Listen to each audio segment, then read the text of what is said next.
Bonjour à tous. Aujourd'hui, nous sommes le lundi 13 octobre 2025 et notre cher ami, le colonel Jacques Baud, est avec nous. Bon retour parmi nous, colonel.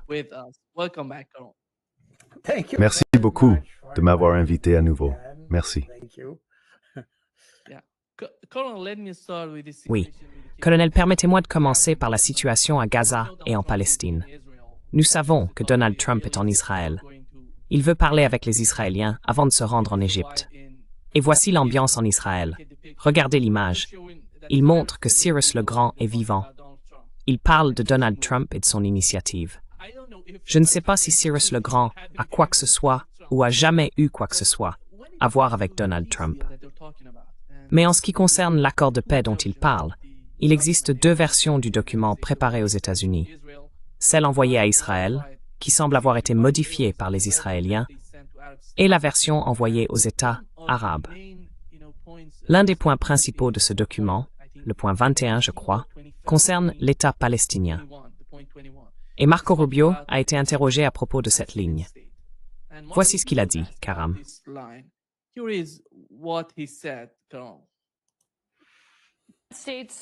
Les États soutiennent-ils un État palestinien? Parce que le point 19 de votre plan de la Maison-Blanche évoque une voie crédible vers l'autodétermination et la création d'un État palestinien. Eh bien, encore une fois, nous avons toujours dit, c'est une position constante depuis le début, que la seule façon d'obtenir quelque chose qui ressemble à un statut d'État, c'est par un accord négocié avec les Israéliens. Nous en sommes très loin pour le moment. Le Premier ministre Netanyahou s'oppose à un État palestinien et remercie le président Trump d'avoir pris position contre sa reconnaissance. C'est pourquoi je vous demande de clarifier. Eh bien, nous n'avons pas reconnu d'État palestinien. Et je comprends pourquoi. Pour le moment, cela n'a aucun sens, car ce n'est même pas possible. Ce n'est tout simplement pas réaliste pour l'instant. Qui gouvernerait cet État palestinien? Eh bien, c'est le point 19 de votre plan. Qui le gouvernerait? C'est ce que je me demandais.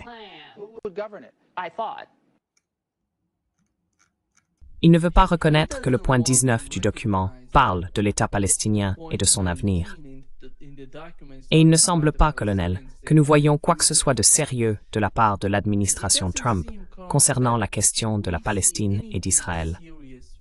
Tout tourne autour de la libération ou, vous savez, d'une manière ou d'une autre, de l'aide apportée à Israël pour libérer les otages ou les prisonniers. Quelle est votre opinion à ce sujet?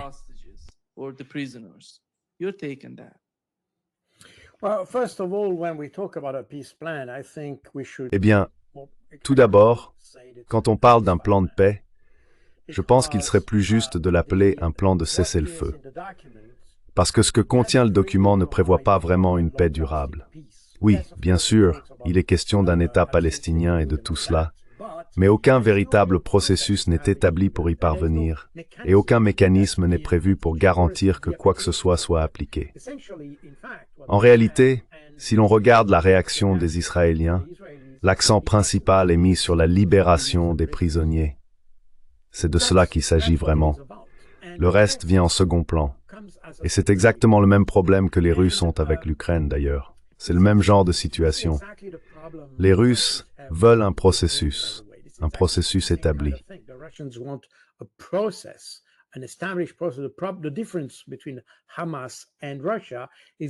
La différence entre le Hamas et la Russie, c'est que la Russie a les moyens d'influencer la décision, tandis que le Hamas ne les a pas. Enfin, peut-être dans une certaine mesure, mais pas vraiment. En réalité, ils font face exactement au même type de problème. L'Ukraine veut simplement un cessez-le-feu afin de restaurer ses capacités de combat. Et en Israël, c'est exactement la même chose. Je veux dire, pour Netanyahou, si l'on écoute ce qu'il a dit, c'est essentiellement une pause avant la prochaine phase de l'opération. C'est essentiellement cela, et c'est là le danger de la situation. Le plan qui a été établi, un plan en 21 points au départ, a été dérivé de ce qui avait été élaboré en janvier et février 2024, donc il y a environ 6 mois. Il est en fait devenu la base du document signé en janvier de cette année, juste avant l'arrivée au pouvoir de Trump, lequel d'ailleurs n'a pas duré d'un mois.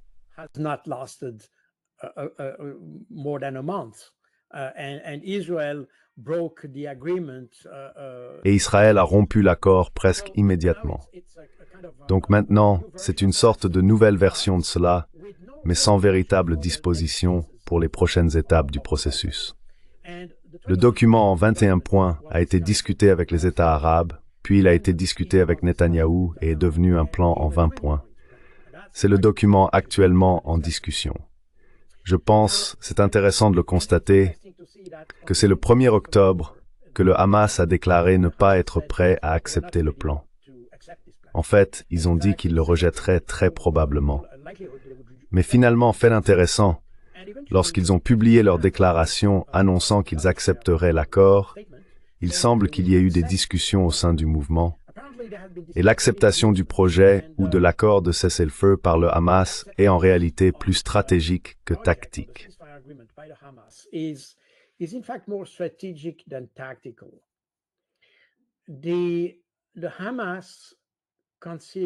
Hamas estime que, quel que soit le contenu de l'accord ou la personne qui le signe, Israël ne le respectera pas.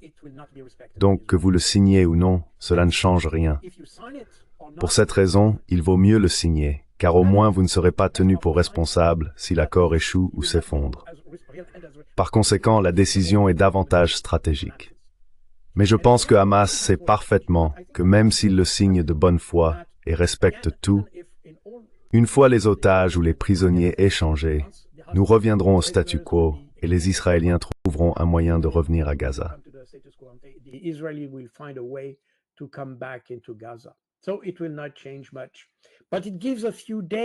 Donc cela ne changera pas grand-chose, mais cela offre quelques jours, peut-être, espérons-le, des semaines, pour que les Palestiniens puissent respirer un peu. Et c'est déjà quelque chose. Ce qui m'inquiète, c'est que la communauté internationale n'a pas compris cela. Personne n'a vraiment demandé ni essayé d'influencer les parties pour créer un processus qui pourrait mener à quelque chose, un véritable processus de paix. Nous sommes donc maintenant dans une sorte de mise en scène. Et je pense qu'en Israël, si l'on regarde toutes les manifestations que nous avons eues au cours de l'année écoulée, plus d'un an, en réalité, il ne s'agit pas de trouver une solution durable avec les Palestiniens. Il s'agit de ramener les prisonniers. Et cela sera accompli.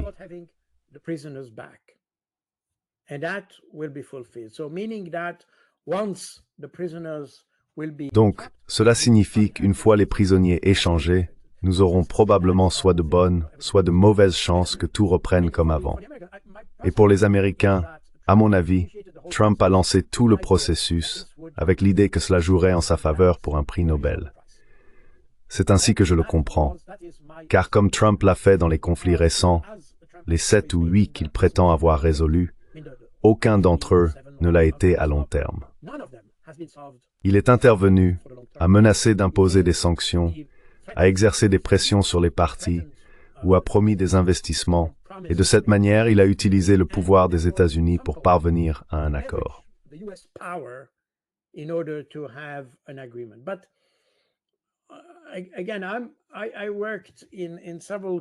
J'ai travaillé dans plusieurs zones de crise en Afrique et ailleurs pour l'ONU, et j'ai participé à la médiation de conflits, régionaux, locaux, tribaux, et ainsi de suite. On peut constater que la paix n'est pas une évidence pour tout le monde. C'est quelque chose qui doit être intériorisé. Pour le dire simplement, la paix doit venir du cœur, pas de la tête. La politique et les calculs stratégiques, c'est ce qui relève de la tête. Et cela peut aider à trouver une solution pacifique. Mais plus important encore, si l'on veut que cette solution soit durable dans le temps, elle doit venir du cœur.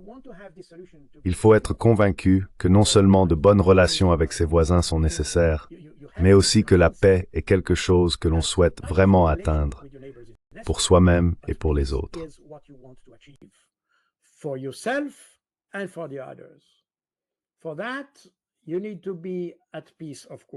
Pour cela, il faut bien sûr être en paix avec la personne en face de soi, mais il faut aussi être en paix avec soi-même. Et c'est précisément ce que nous ne voyons pas lorsque nous regardons, par exemple, l'Europe, les États-Unis ou Israël. Ce sont des sociétés profondément divisées par de nombreux facteurs, culturels, sociaux et autres. Il y a tant d'éléments qui les séparent. Nous avons des sociétés composées de personnes qui ne trouvent aucune satisfaction dans la vie. Et cela se reflète, en réalité, dans la manière dont nous faisons la guerre, ou dont les Israéliens font la guerre. Quand on en vient à tirer sur des enfants et des choses de ce genre, c'est qu'il y a quelque chose de brisé à l'intérieur.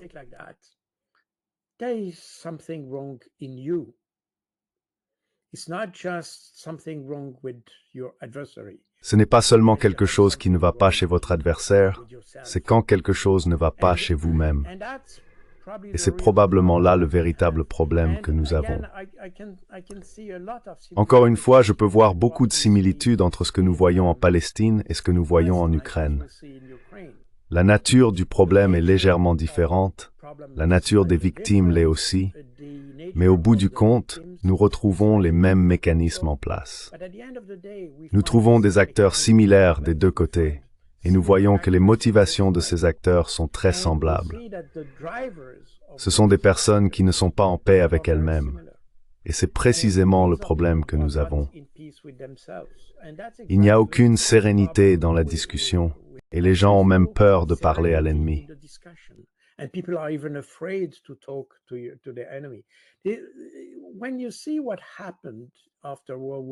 Quand on regarde ce qui s'est passé après la Seconde Guerre mondiale, la Première Guerre mondiale, ou même dans d'autres conflits, même pendant la guerre froide par exemple, nous n'avions pas peur de parler à l'ennemi.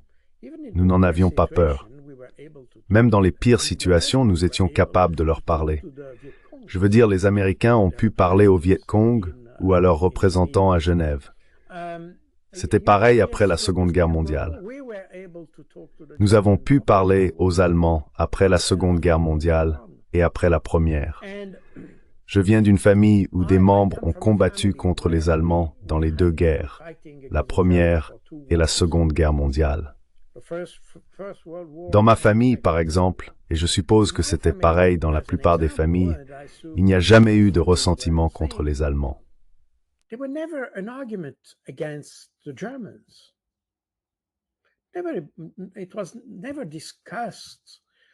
On n'en parlait jamais lors des réunions de famille ou quoi que ce soit de ce genre. Je n'ai jamais entendu de propos négatifs sur les Allemands. Au contraire. Je veux dire, ils n'étaient évidemment pas pro-allemands. Ils se sont battus contre eux. Mais une fois la guerre terminée, ils ont compris que la paix est bénéfique pour tout le monde. C'était donc une bonne chose de se serrer la main à la fin de la guerre et de dire « Nous n'avons plus besoin de nous battre ». Souviens-toi de ces exemples de la Première Guerre mondiale, quand la veille de Noël, des soldats jouaient au football avec les Allemands dans les tranchées en face d'eux. Il y avait de tels exemples. Où voit-on cela à Gaza? Au contraire, on vise les enfants.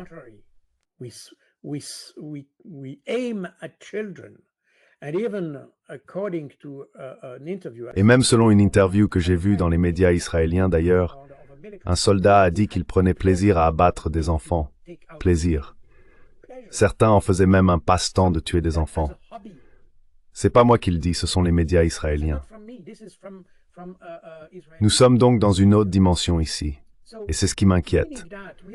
Le problème, c'est que lorsque l'on essaye de résoudre la question à la manière de Trump, on ne s'attaque qu'à la surface. On ne traite pas le problème en profondeur.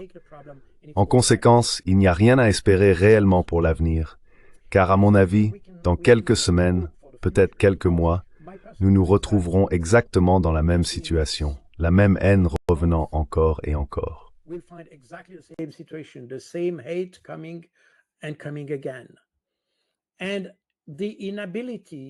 Et l'incapacité de la communauté internationale à reconnaître ce problème, à reconnaître la nature et la substance du conflit, et à contraindre Israël à se conformer au droit international, car au bout du compte, tout découle de là. Toutes les résolutions, il y en a plus d'une centaine, je les ai répertoriées dans le livre d'Alex Aflod, en annexe à la fin. J'ai listé toutes les résolutions qui condamnent Israël pour ne pas respecter le droit international. Il y en a plus d'une centaine, nous le savons. Certaines ont même été adoptées par le Conseil de sécurité. Donc tout le monde comprend et reconnaît qu'Israël ne respecte pas le droit international.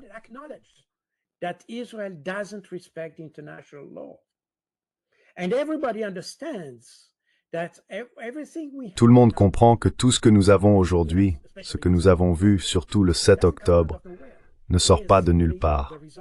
C'est simplement le résultat du non-respect par Israël du droit international. Nous parlons de contraintes contre la Russie, de sanctions, et ainsi de suite. Mais que faisons-nous contre Israël, sachant qu'il viole le droit international et ignore des centaines de résolutions? Tout le monde sait que la solution existe, mais personne n'a le courage d'aborder le problème comme il le faudrait. Et il ne s'agit probablement même pas d'entrer en guerre avec Israël. Il s'agit sans doute simplement de donner de bons conseils, de les éduquer.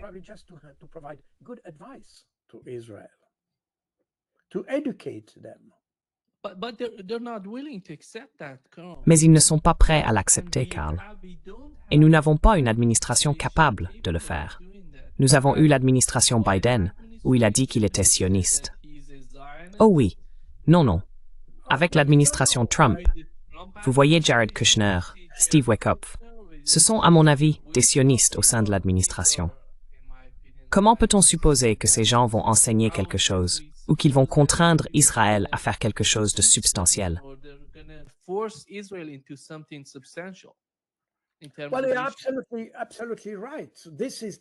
Eh bien, vous avez tout à fait raison. C'est bien là le problème. C'est le problème. Quand on parle, eh bien, vous savez, l'administration américaine est ce qu'elle est, mais il y a aussi le reste du monde. Il y a les pays arabes, d'ailleurs. Vous voyez, ils sont étonnamment inactifs dans ce genre de situation. Ils se plaignent quand quelqu'un change de mot dans un document, mais que font-ils eux-mêmes? Quel type de levier utilisent-ils pour imposer ce qu'ils ont décidé d'inclure dans le document, par exemple? Rien. Trump change quelque chose et tout le monde l'accepte. C'est aussi une question de dignité nationale. Je veux dire, si vous renoncez à cela, alors vous êtes aussi responsable de ce qui en découle. Et le monde occidental, je veux dire, nous le savons, et c'est tout à fait vrai, aujourd'hui, nous avons cette soi-disant élite politique qui ne veut pas le voir, pour des raisons obscures.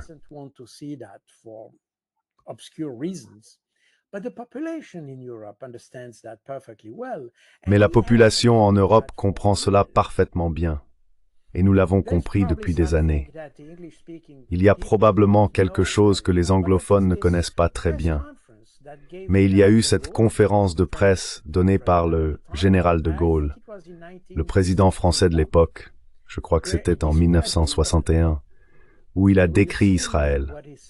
Et vous voyez ce qu'il a dit publiquement. Mais cette description d'Israël représente exactement ce que tout le monde pense aujourd'hui. Un pays arrogant, qui veut imposer sa volonté aux autres, qui est agressif. Et c'est exactement ce qu'il a dit ouvertement. Donc, nous le savons depuis environ 60 ans, et personne n'a voulu agir en conséquence. Et encore une fois, agir ne veut pas dire aller frapper ou détruire Israël. Ce n'est pas ce que je veux dire.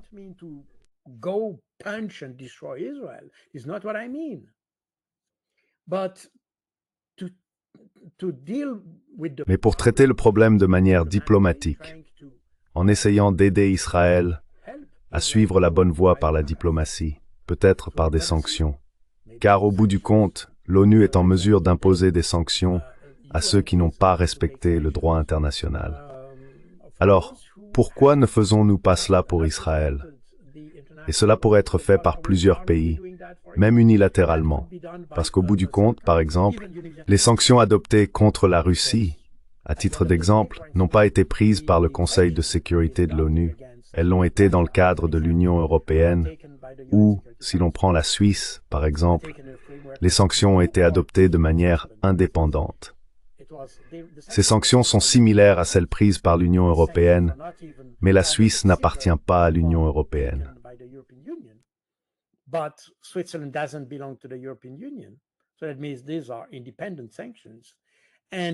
Cela signifie donc qu'il s'agit de sanctions indépendantes qui ne sont ni confirmées ni validées par le Conseil de sécurité de l'ONU. Ainsi, Si vous pouvez adopter des sanctions contre un pays de votre propre initiative, cela veut dire que vous n'avez pas besoin de l'approbation du Conseil de sécurité de l'ONU. Par conséquent, si vous pouvez le faire pour la Russie, pourquoi ne pouvez-vous pas le faire pour Israël? Vous voyez? C'est tout l'enjeu. Nous avons permis à Israël d'atteindre une situation où il est presque trop tard pour faire marche arrière. Et c'est exactement là où nous en sommes. Le problème, c'est que nous devons aussi le reconnaître. Si nous voulons être satisfaits du résultat de la négociation, je pense que c'est une vision à court terme du problème, car nous pouvons être satisfaits aujourd'hui, mais qu'en sera-t-il demain et après-demain? Voilà le véritable problème.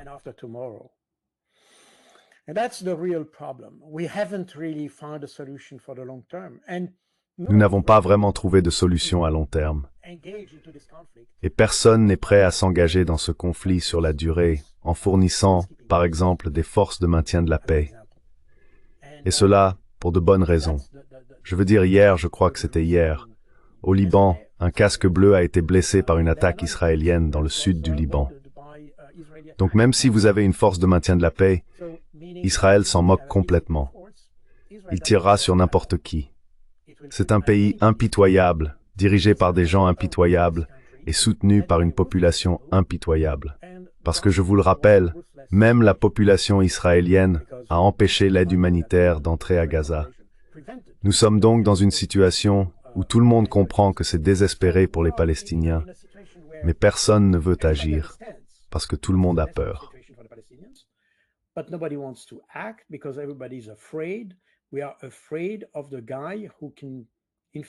Nous avons peur de l'homme qui peut en effet te tuer n'importe qui. Je veux dire, nous le savons, le cas de JFK est dans tous les esprits. Et nous savons que si tu es contre Israël, alors c'est une sorte de gouvernance de type mafieux. Et c'est tragique. Nous avons permis à un pays de se comporter ainsi au sein de la communauté internationale, à une époque où cette communauté a été construite après la Seconde Guerre mondiale, précisément pour éviter les situations où des États voyous décident du sort du reste du monde, comme l'Allemagne, surtout l'Allemagne et le Japon. Tout l'ordre international après la Seconde Guerre mondiale a été conçu pour empêcher ce genre de situation. Mais maintenant, nous avons exactement la même chose à nouveau. C'est juste un pays plus petit, et comme il est plus petit, il est plus agressif.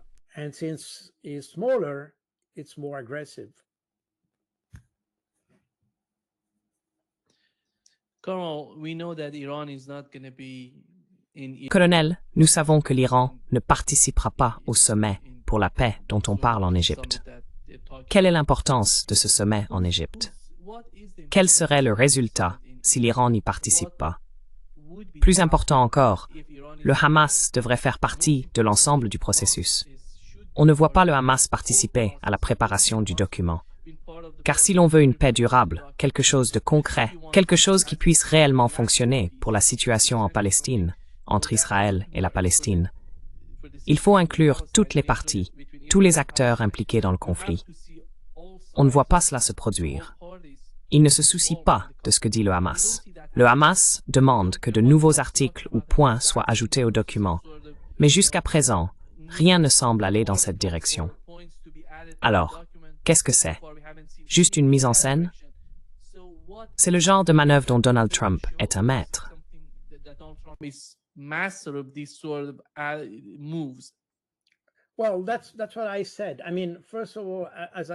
Eh bien, c'est ce que j'ai dit. Je veux dire avant tout, la paix doit être intériorisée par toutes les parties. Et quand je dis toutes les parties, je veux dire que lorsque vous faites la paix, vous la faites avec ceux contre qui vous vous battez. C'est logique. Cela signifie que, peu importe ce que vous pensez du Hamas, des terroristes, peu importe, si vous voulez être en paix avec eux, vous devez leur parler et vous devez obtenir leur engagement. Et vous ne pouvez obtenir cet engagement qu'en leur parlant. C'est aussi simple que cela. Le problème, c'est que la communauté internationale, Israël en particulier, est tellement prisonnière de cette idéologie, de cette idée selon laquelle on ne parle pas aux terroristes.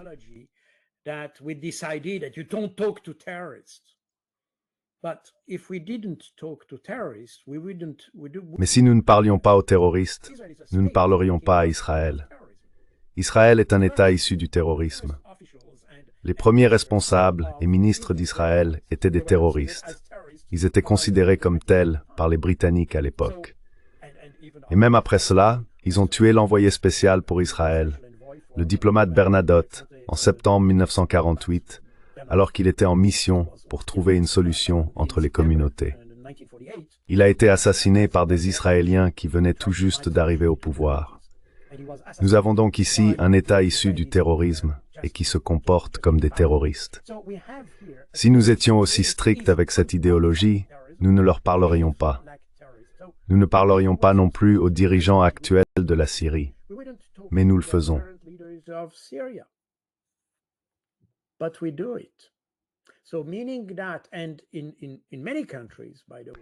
Donc cela signifie que dans de nombreux pays, d'ailleurs, on trouve des cas où des partis politiques ont évolué à partir de groupes de combat pour devenir des mouvements politiques. On le voit en Amérique du Sud, en Colombie, en Bolivie, dans beaucoup d'entre eux. Et aujourd'hui, ce sont des partis politiques normaux, et c'est très bien ainsi. Encore une fois, je ne suis pas là pour porter un jugement là-dessus. Au bout du compte, chaque pays doit avoir la maturité et la capacité de juger cela par lui-même. Et s'ils peuvent parvenir à la paix de cette manière, cela me convient parfaitement. Donc il ne s'agit pas de dire que les terroristes ou les guérilleros doivent être punis à tout prix. Ce n'est pas forcément le cas. Chaque pays doit trouver sa propre solution. Mais on ne trouve pas de solution si l'on ne parle pas à son ennemi.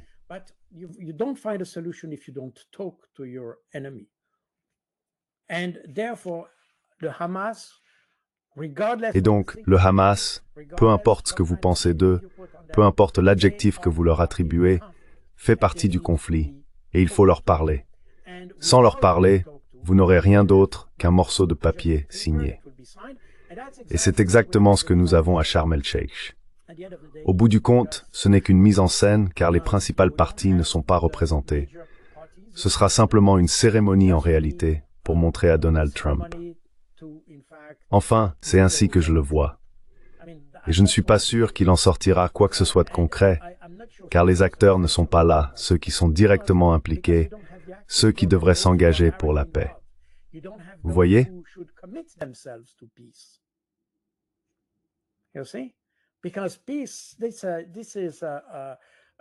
Parce que la paix est un engagement réciproque. Les deux parties doivent accepter le document. Si une seule partie a le droit de s'exprimer, dans ce cas l'accord de paix, seuls les Israéliens étaient autorisés à modifier le document. Le document en 20 points que nous avons aujourd'hui est celui amendé par Israël, sans, d'ailleurs, l'avis ni la connaissance des États arabes qui s'en sont offusqués. Mais c'est un autre sujet. En tout cas, nous avons un document élaboré par une seule partie et non par l'autre. Ainsi, les principes fondamentaux de la négociation de paix ne sont pas respectés. Mais encore une fois, cela correspond au type de paix que Trump promeut. On arrive quelque part, on impose la paix et on suppose qu'elle durera.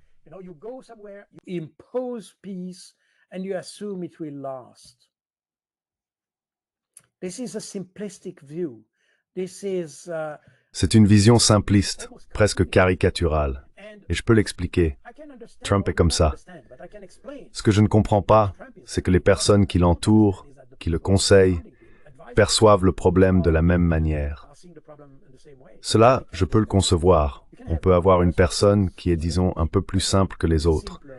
Mais si toute l'équipe ne comprend pas cela, alors cela soulève de sérieuses questions sur la gouvernance d'un pays comme les États-Unis. Eh bien, cela explique beaucoup d'autres choses d'ailleurs, mais c'est triste à un autre égard et préoccupant, parce qu'on pourrait supposer qu'une tâche aussi immense que diriger un pays comme les États-Unis s'accompagne aussi d'énormes responsabilités et d'une compréhension très approfondie de la substance des problèmes.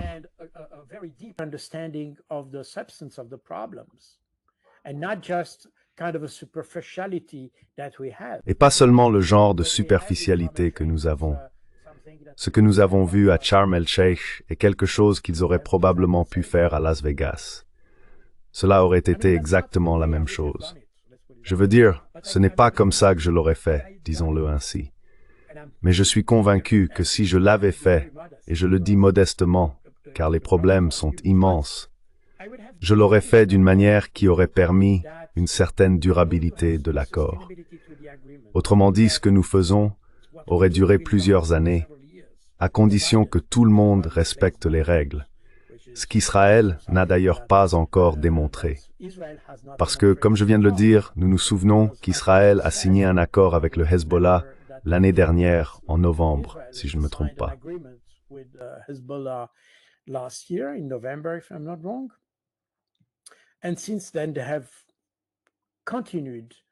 Et depuis lors, ils ont poursuivi leurs opérations là-bas.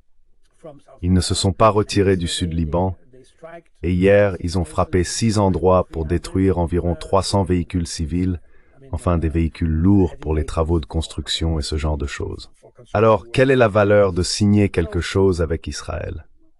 Je pense que c'est probablement le problème le plus préoccupant dans cette situation. Le spectacle et tout cela, nous savons que ce n'est qu'une question d'apparence. Mais quand il s'agit du fond, le vrai problème est, avons-nous un partenaire fiable dans cet accord? Pouvons-nous faire confiance aux Israéliens lorsqu'ils acceptent quelque chose? Le problème, c'est que les Israéliens ont une compréhension très flexible du vocabulaire.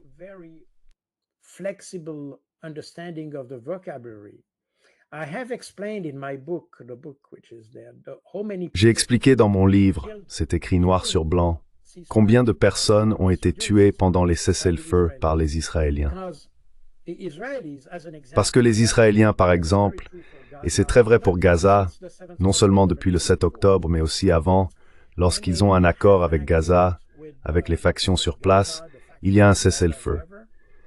Mais ensuite, s'ils décident de tuer un chef de faction ou quelque chose de ce genre, ils peuvent le faire par une frappe aérienne, qui tue généralement plusieurs personnes parce qu'ils larguent une bombe. Ce n'est pas un tireur d'élite. C'est une bombe qui détruit probablement toute une maison, avec toute la famille et tout le reste. Mais Israël ne considère pas cela comme une violation du cessez-le-feu.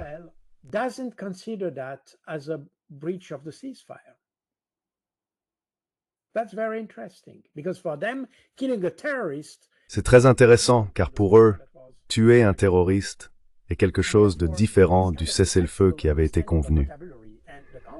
Et donc, avec ce type de compréhension flexible du vocabulaire et des concepts, on ne peut jamais leur faire confiance, car ils trouveront toujours une explication pour violer l'accord.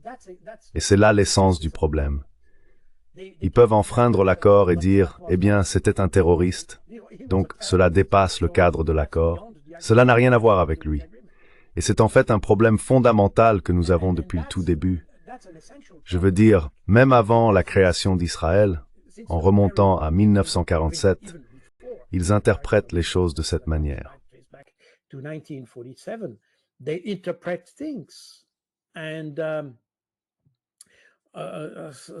Et toute l'histoire d'Israël, en réalité, repose sur une mythologie. Littéralement, tout est un mythe. Rien ne peut être confirmé par des faits. Vous voyez, lorsque l'Assemblée générale a adopté la résolution 181 en novembre 1947, elle n'a rien donné à Israël. Pourtant, aujourd'hui encore, on entend des gens dire « Eh bien, l'ONU nous a donné le territoire ». Non, l'ONU n'a rien donné. Pas un seul mètre carré. Tout le processus visant à décider s'il devait y avoir un seul État, 2 États, et comment ça devait fonctionner, tout cela aurait dû être fait par référendum. Les Britanniques étaient censés organiser cela d'ailleurs, et ils ne l'ont jamais fait.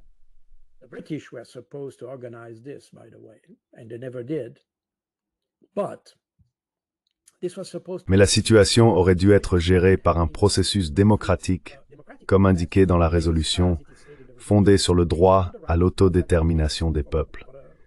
Et ce n'est pas ce qui s'est passé. À partir de 1947, tout a commencé par la guerre, et Israël a conquis l'ensemble de son territoire par la force, malgré la résolution. C'est probablement pour cela qu'un petit scandale a éclaté hier ou avant-hier. La plus grande fédération d'enseignants des États-Unis a publié une carte d'Israël où Israël n'existe pas. Elle est simplement étiquetée « Palestine ». Et bien sûr, c'est un scandale maintenant. Je ne sais pas, je crois que c'était dans le New York Post, si je ne me trompe pas. It was in the New York Post, if I'm not wrong. In any case, and that was reported in the Israeli En tout cas, cela a été rapporté dans la presse israélienne. Je l'ai obtenu de la presse israélienne, mais je pense que cela a été traduit en français, donc je n'en suis pas sûr. Je peux probablement le montrer à l'écran si je le retrouve tout de suite. Juste à titre d'exemple. Désolé, c'est en français. Excusez-moi pour cela, mais la carte est bilingue. Voici la carte avec la Palestine, et c'est celle-là. Si vous regardez dans le New York Post, vous verrez aussi la carte là-bas. Et cela reflète probablement cette reconnaissance croissante que l'ensemble de l'État d'Israël, tel que nous le voyons aujourd'hui, repose en fait sur une fiction, car le projet initial de l'ONU était d'instaurer un processus démocratique.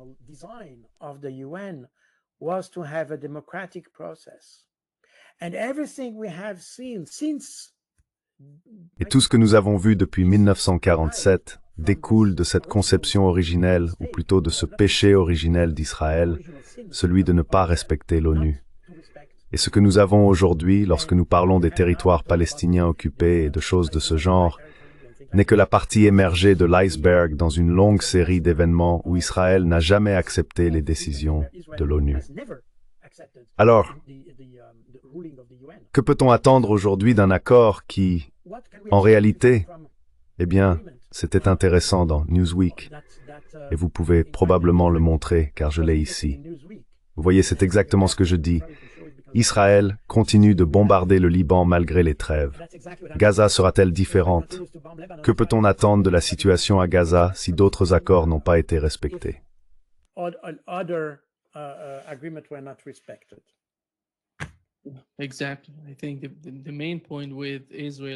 Exactement.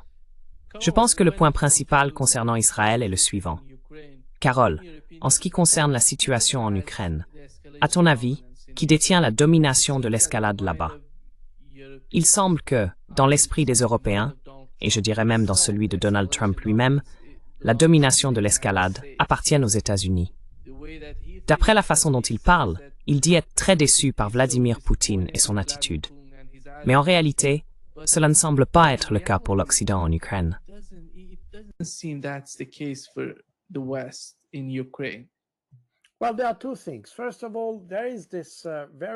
Eh bien, il y a deux choses.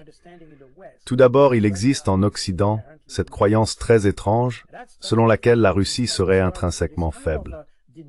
C'est la première chose. Et c'est assez troublant. Une sorte de déni de la réalité. Nous voyons que l'économie russe, pour de bonnes ou de mauvaises raisons, est en réalité en plein essor. Peut-être pas au même niveau que l'année dernière, elle a un peu ralenti. Mais si on la compare à l'économie européenne, elle est clairement en meilleure forme. Voilà pour le premier point. La deuxième chose, c'est que si l'on considère la domination stratégique, on pourrait avoir l'impression qu'en envoyant quelques missiles à longue portée à l'Ukraine, on gagnerait d'une certaine manière un avantage en matière de domination.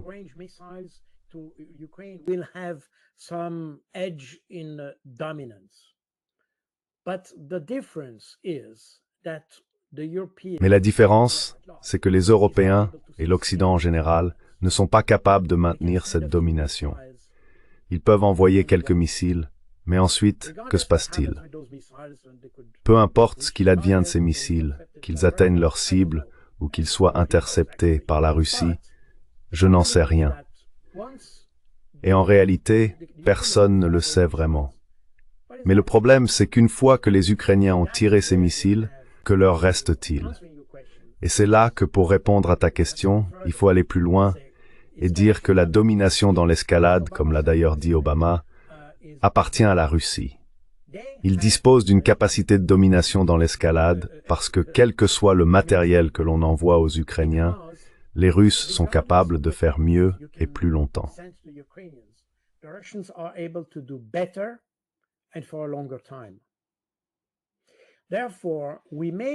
Par conséquent, nous pourrions avoir l'illusion de la domination si nous envoyons des Tomahawks à l'Ukraine. Que se passera-t-il? Si vous envoyez des Tomahawks à l'Ukraine, en supposant que les Ukrainiens puissent les utiliser et viser Moscou ou n'importe quel endroit en Russie, vous pouvez être sûr que la Russie ripostera. Et elle ripostera plus fort et plus longtemps. Regardez ce qui s'est passé simplement avec les drones, les chars, la main-d'œuvre, les drones. Tout ce que vous voulez. C'était toujours la même chose. Nous avons envoyé des armes à l'Ukraine en pensant qu'elles changeraient la donne. En réalité, aucune des armes que nous avons fournies n'a changé la donne. Ni les missiles Javelin au tout début de la guerre, ni les chars Léopard 2, M1 Abrams, Challenger 2, et ainsi de suite. Leopard 2, M1 Abrams, Challenger 2, and so on and so forth, they were not able to change the balance of force. Ils n'ont pas réussi à modifier l'équilibre des forces. En réalité, nous avons été contraints d'envoyer ces armes précisément parce que les Russes avaient la supériorité. Il en va de même pour les F-16, pour les Patriotes, pour tout. Et maintenant, nous avons appris que même les missiles russes peuvent vaincre les missiles Patriotes. Le système Patriot aujourd'hui n'est capable d'intercepter qu'environ 6% de ses cibles. Et quand on parle de 6%, beaucoup d'entre elles sont probablement des leurs, ce qui signifie que l'efficacité réelle du Patriot est proche de zéro. Les Russes ont donc cette supériorité.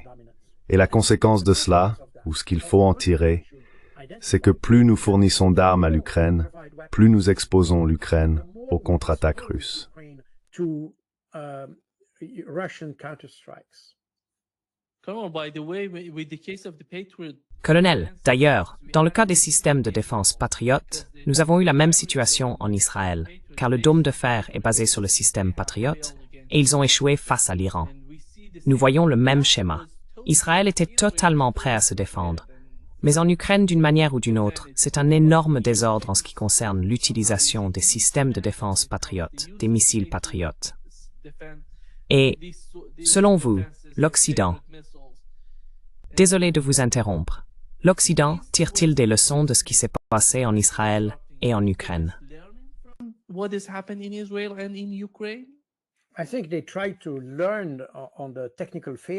Je pense qu'ils essayent d'apprendre des défaillances techniques des systèmes, mais je ne suis pas sûr qu'ils soient capables de comprendre la stratégie.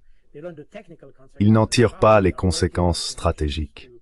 Ils apprennent les conséquences techniques et ils travaillent probablement sur des solutions pour améliorer la qualité des missiles. Et ils le font très certainement, en fait. Mais le véritable problème n'est pas là. En réalité, au bout du compte, c'est toujours la même chose. L'épée et l'armure que nous avons depuis le Moyen Âge. Vous avez une épée, l'autre camp a une armure, puis vous fabriquez une autre arme pour vaincre l'armure, et ensuite on obtient une armure plus solide, ou une armure sur un cheval, et ainsi de suite.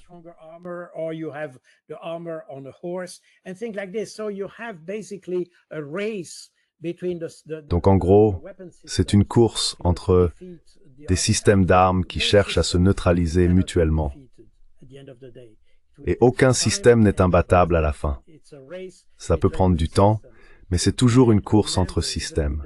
Souvenez-vous, même avec les drones, au tout début du conflit en Ukraine, on disait, eh bien, les Ukrainiens ont les drones, ils vont gagner parce qu'ils ont tous les drones. Et aujourd'hui, les Russes ont plus de drones, plus efficaces, plus puissants, mieux guidés, et ainsi de suite, que les Ukrainiens. À présent, les Ukrainiens sont vaincus par le même type d'armes dans lequel ils avaient autrefois la supériorité. Nous sommes donc dans ce genre de course. Il en va de même pour les Patriots et tout le reste.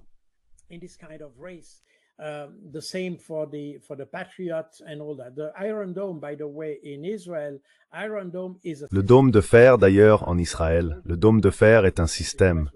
Ce n'est pas comme le dôme doré des États-Unis, qui est une combinaison de systèmes. Le dôme de fer est conçu pour contrer les roquettes du Hamas, ou du Hamas et du djihad islamique palestinien, entre autres. En fait, je devrais dire JIP, car c'est le djihad islamique palestinien qui a commencé avec ce type de roquette artisanale. Le dôme de fer est adapté à ce genre de menace, pas aux missiles utilisés par l'Iran. Ensuite, il existe d'autres systèmes comme la fronde de David, le système Arrow et le système défense de zone à haute altitude, fournis par les Américains Tactical Instrument.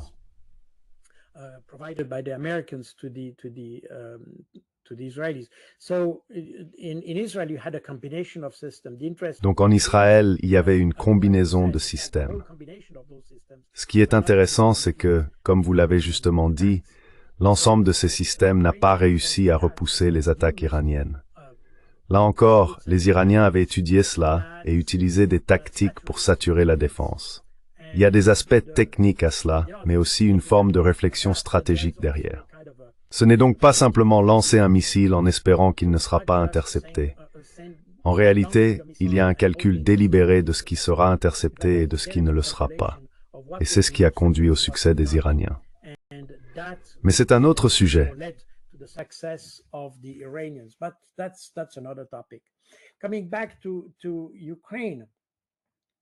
En revenant à l'Ukraine, nous voyons les limites des systèmes d'armes occidentaux, mais aussi que l'Occident a façonné ses forces armées en fonction des 30 dernières années, les guerres qu'il a menées durant cette période. Et pendant ces 30 années, toutes ces guerres ont eu lieu au Moyen-Orient ou ailleurs, où les adversaires ne disposaient pas de puissance aérienne, ce qui signifiait qu'il n'y avait pratiquement pas besoin de défense aérienne. Ainsi, en réalité, le système Patriot, le PAC-3, tel qu'il est encore utilisé aujourd'hui, a probablement bénéficié de quelques améliorations, mais il a été conçu à l'origine pour contrer la menace des Scuds de Saddam Hussein en 1991. Vous voyez? Et depuis, le système n'a probablement connu que de légères améliorations.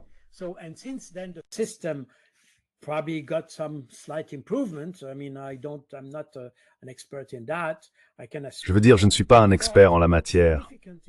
Je peux le supposer. Mais il n'y a pas eu d'amélioration significative pour atteindre des objectifs tels qu'Oreshnik, par exemple. Ainsi, soudainement, ces systèmes conçus pour un autre type de guerre se retrouvent pris dans un conflit où une nouvelle génération d'armes est utilisée par les Russes.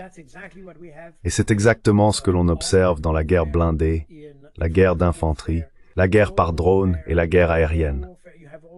Tout cela existe parce que l'Occident n'avait pas besoin de développer ces technologies, ces nouvelles tactiques ou ces solutions opérationnelles pour ces problèmes. En conséquence, puisque la Russie n'était pas impliquée dans ces conflits, ou pas de manière significative, sauf pendant quelques mois en Syrie lorsque Bachar el-Assad a demandé de l'aide et que les Russes sont venus prêter main forte pour une courte période, ils sont ensuite withdrawn.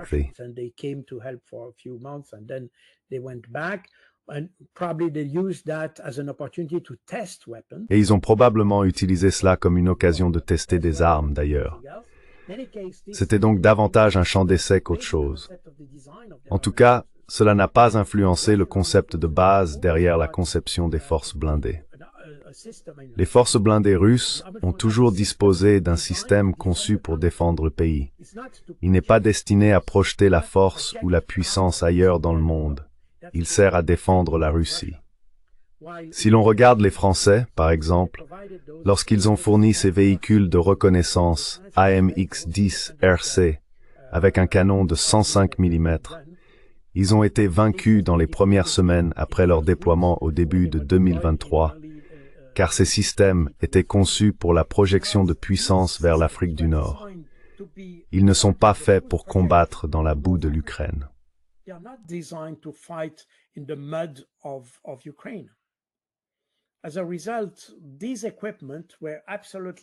En conséquence, cet équipement n'était absolument pas adapté au type de terrain et aux conditions de l'environnement du conflit en Ukraine. Et c'est le sort de beaucoup d'équipements que nous avons en Occident. Je veux dire, le Léopard 2, et j'ai moi-même été le commandant d'un bataillon de chars, un bataillon de Léopard 2, est une arme parfaite pour combattre en Europe centrale. Le char est très haut, ce qui permet de se cacher derrière une colline et d'abaisser le canon pour tirer tout en restant protégé par la colline, si on le souhaite.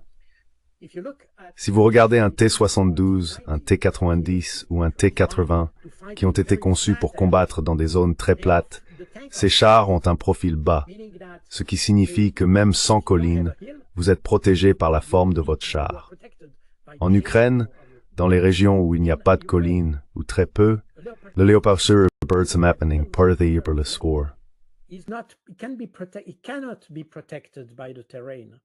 He's completely exposed and the silhouette Il est complètement exposé et la silhouette du Léopard 2 est beaucoup plus haute. Par conséquent, il est touché avec une probabilité plus élevée qu'un T-90 ou un T-72. Ainsi, même un équipement très bien conçu pour l'environnement pour lequel il a été fabriqué, je veux dire l'Europe centrale, ne peut pas vraiment être utilisé là-bas. Si l'on ajoute à cela l'équipement conçu pour l'Afrique du Nord ou le Moyen-Orient, comme les véhicules MRAP, ces camions blindés utilisés pour la contre-insurrection, ils sont très hauts afin d'être protégés contre les mines, pour se prémunir contre les mines anti-chars, les engins explosifs improvisés et autres menaces similaires. Ils sont construits hauts parce que lorsqu'on mène des opérations de contre-insurrection, il faut une bonne visibilité du terrain. Par conséquent, ces camions sont très hauts, ce qui est très bien quand on est en Irak.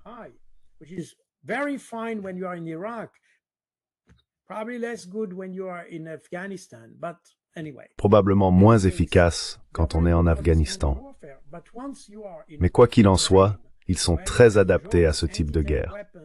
Une fois sur un terrain dégagé, où il y a des drones, des armes anti-chars et des chars ennemis, ces systèmes ne tiennent pas plus de quelques secondes sur le champ de bataille.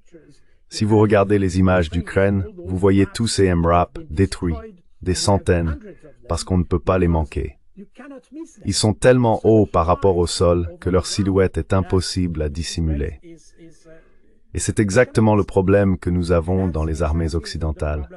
Nous ne sommes pas préparés à une guerre contre les forces russes.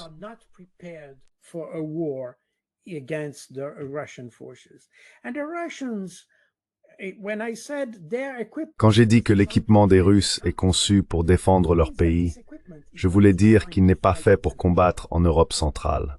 Le T-90 est parfait pour la défense dans des zones très plates, comme on en trouve en Biélorussie ou dans les plaines de Russie, et ainsi de suite. Mais dès qu'on entre dans un terrain vallonné d'Europe centrale ou dans des régions montagneuses, cet équipement, eh bien, on peut l'oublier. Les Russes n'ont pas de matériel conçu pour combattre en Europe centrale. Ce n'est pas la seule raison, bien sûr. Il y en a beaucoup d'autres. Mais cela aide à expliquer pourquoi les Russes le savent parfaitement et pourquoi je ne m'attends pas à une guerre en Europe centrale. Parce que leurs forces ne sont tout simplement pas faites pour cela.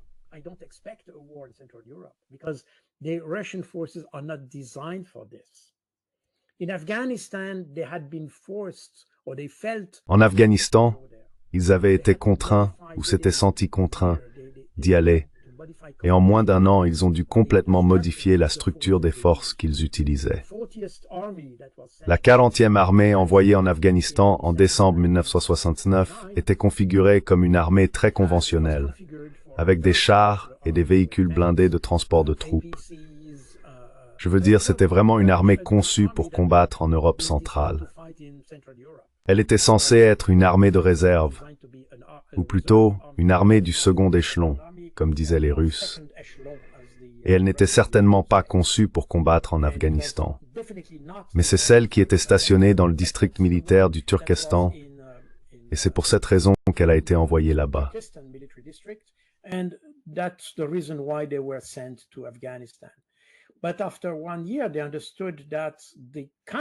Mais après un an, ils ont compris que le type d'armes et la structure qu'ils possédaient n'étaient pas du tout adaptés au type de guerre qu'ils devaient mener en Afghanistan. Ainsi, toute l'armée a été restructurée pendant le conflit, ce qui est assez extraordinaire, et elle a été ajustée à la situation sur place. Vous savez, à titre d'exemple, ils avaient beaucoup de chars et de véhicules blindés, des transports de troupes blindés, des véhicules de combat blindés. Ces engins ne se déplacent sur le terrain qu'aussi vite qu'on peut avancer en terrain vallonné ou montagneux. Et ils se sont rendus compte que pour réagir à une attaque insurgée, ce n'était tout simplement pas assez rapide. Qu'est-ce qui peut se déplacer extrêmement vite sur le champ de bataille? What can move extremely fast on the battlefield? The fastest that moves on the battlefield. La chose la plus rapide sur le champ de bataille, c'est le feu d'artillerie. Ils ont donc remplacé toutes leurs unités de chars par de l'artillerie. Ensuite, ils avaient aussi besoin de forces capables d'opérer loin derrière les lignes ennemies. Alors ils ont supprimé les unités d'infanterie régulières et les ont remplacées par des forces spéciales. Tout le système a dû être modifié. Cela signifie que ce n'est pas simplement une question de disposer de nombreux chars ou de beaucoup d'artillerie. Cela ne rend pas automatiquement une armée apte à combattre en Europe, ou en Ukraine d'ailleurs. Les Européens ont commis la même erreur avec l'Ukraine, en pensant que le nombre de chars, le nombre de pièces d'artillerie, le nombre de ceci ou de cela était le problème. Ce n'est pas le cas. Le véritable enjeu, c'est la qualité de l'équipement utilisé.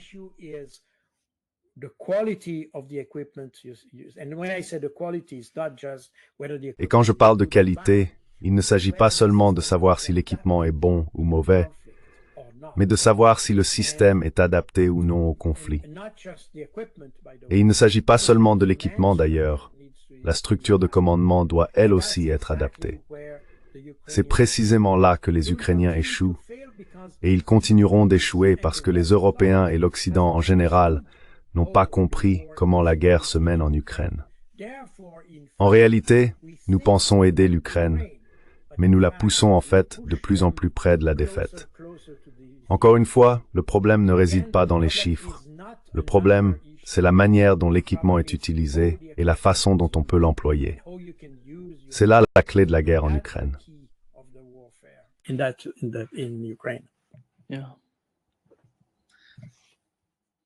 Merci beaucoup, Carl. C'est toujours un grand plaisir de parler avec toi. Ce fut un plaisir. Merci beaucoup de m'avoir invité. Merci. Merci.